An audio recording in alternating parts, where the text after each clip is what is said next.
On the morning of her 30th birthday, Evelyn Hart found a strange envelope in her mailbox. It looked old, the paper slightly yellowed. Her name was written across the front in neat looping cursive. It was her handwriting, and she hadn't written anything like that in years. Her fingers slipped under the seal as her heart raced. Inside was a single sheet of paper. "Dear Evelyn, if you are reading this, then it has already begun. I need you to trust me, I am you. Just 10 years ahead. In exactly 7 days at 10:43 p.m. Something will happen that will change the course of your life forever. Not for the better, not for the worse. Just forever. You cannot stop it. But you can prepare for it. Tonight, go to the old Blackwood train station. Bring a flashlight. Do not tell anyone." The letter was signed with a simple letter, E. A cold chill ran down Evelyn's spine. Her flashlight beam flickered across the dusty platform. It was empty, except for one thing taped to the wall of the old ticket booth. Another envelope. Again, her name. Again, her handwriting.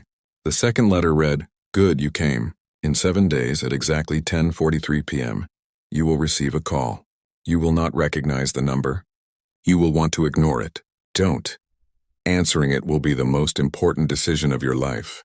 Below the message were coordinates and a time for the following day. Confused but unable to ignore it, Evelyn went to the location. It was an empty field just outside the city, quiet and perfectly circular in the middle. As soon as she stepped into the circle, her phone buzzed. One message. "Now you understand. Time is not a straight line. It is a loop, and you are one of the few who can see it." Sudden unfamiliar memories flashed through her mind. A hospital room, a train platform, a goodbye she didn't remember. Then she felt it. Someone was standing behind her. "Evelyn," a voice said softly. She turned and froze. Standing a few feet away was herself. Same face, same eyes, same scar above her eyebrow. Only older, worn, stronger. "You came faster than I did," the older Evelyn said.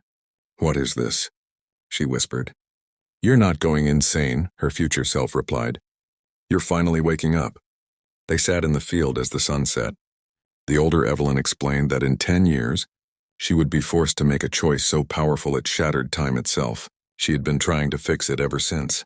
"I don't want you to make the same mistake I did," the older Evelyn said. "What mistake?"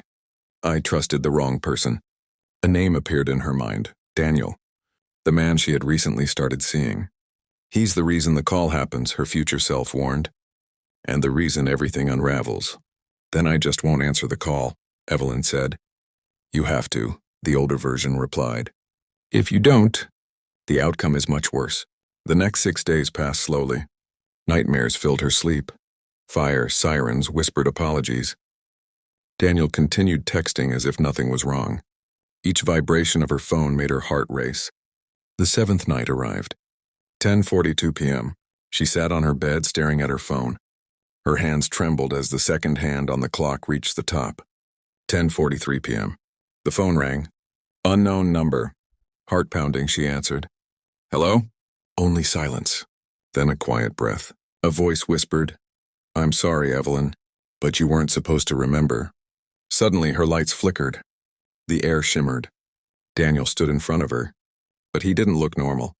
Strange glowing markings covered his arms. His eyes appeared ancient, filled with knowledge and regret. "You were never meant to get those letters," he said. "She wasn't supposed to reach you. I'm the only one who can break the loop, and she's the only one trying to stop it." The room dissolved into darkness filled with stars. "You stand between two futures," he continued. "One where time heals, one where it shatters. The choice is yours. Which future is which?" Evelyn asked, her voice shaking.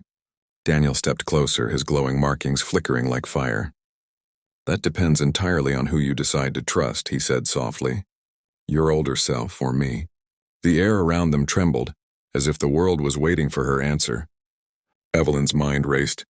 She remembered the fear in her older self's eyes, the warning, the regret, but she also felt Daniel's strange calmness, as if he truly believed he was saving her. For a moment, both futures felt possible, and equally dangerous. Her breathing steadied. "No," she whispered. "This isn't your choice. It's mine." Daniel's eyes widened as Evelyn stepped back. "I choose myself," she said firmly. A shockwave of light burst from her chest, shaking the room like thunder.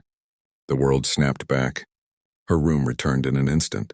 No darkness, no stars, no markings on the walls. Daniel was gone. Only silence remained, heavy but peaceful. Her phone lay still on the bed, screen dark as if nothing had happened at all.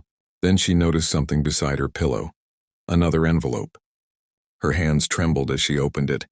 Inside was a short message written in her own handwriting. But this time the ink was fresh, confident, almost relieved. "You did it," the message read. "You broke the loop. Now live the life that was supposed to be yours."